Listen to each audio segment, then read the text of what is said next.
Are you assuming a clean energy replacement? Yes, yes. And so, thank you for asking that. And what this does, importantly, from an economist's perspective, is that you're making something more expensive, so you're reducing demand for it. But energy is something we all still need. And so in place of this type of energy, it will make other forms of energy less expensive because the demand will go up, it will become less expensive to produce them. Already solar panel prices have decreased significantly, and it's less expensive. Wind energy in this state is less expensive than energy from a new coal-fired plant, for example, and we're not building new coal plants.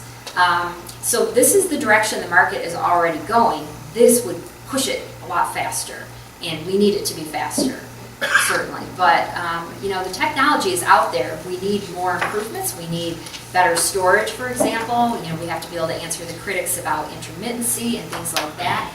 But this is Michigan Tech. We've got engineers here. There are a lot of smart people out there working on these problems and making big improvements all the time. So it's really very doable. And to me, I just think it's exciting to imagine what we could have instead of this. So I want to add a couple quick things. A very similar proposal is law and already underway in a number of provinces in Canada, and I believe Canada is about to adopt it overall, part of Australia. So this has been tested and working outside of the United States, and I think about 98% of American economists who work on energy economics are pretty enthusiastic about it. So it sounds really complicated, but a number of us who live right here have been looking into it a bit more, so we can always have a follow-up session when we have more time to really answer these great questions. I use this image. So if you're in business, you want to know what your projected costs are so that you can plan.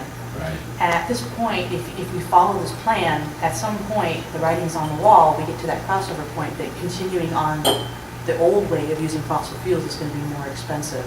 And so Right. from a purely business point of view, you're going to make a decision to move over to the solar or wind or whatever renewables that are available to you. Right. It's just a practical business decision, which is why. Well, like certain coal plants are doing this.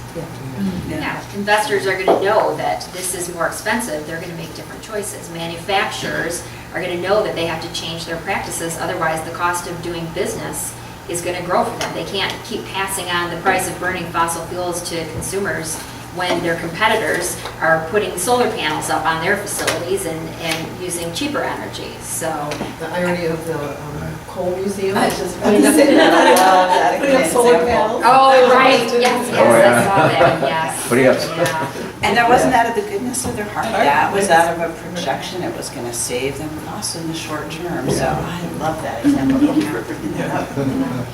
I'm promoting the term fuel-free energy. Oh, Yeah. Yeah. Once you put up your solar panels, you don't need to buy any fuel from any kind.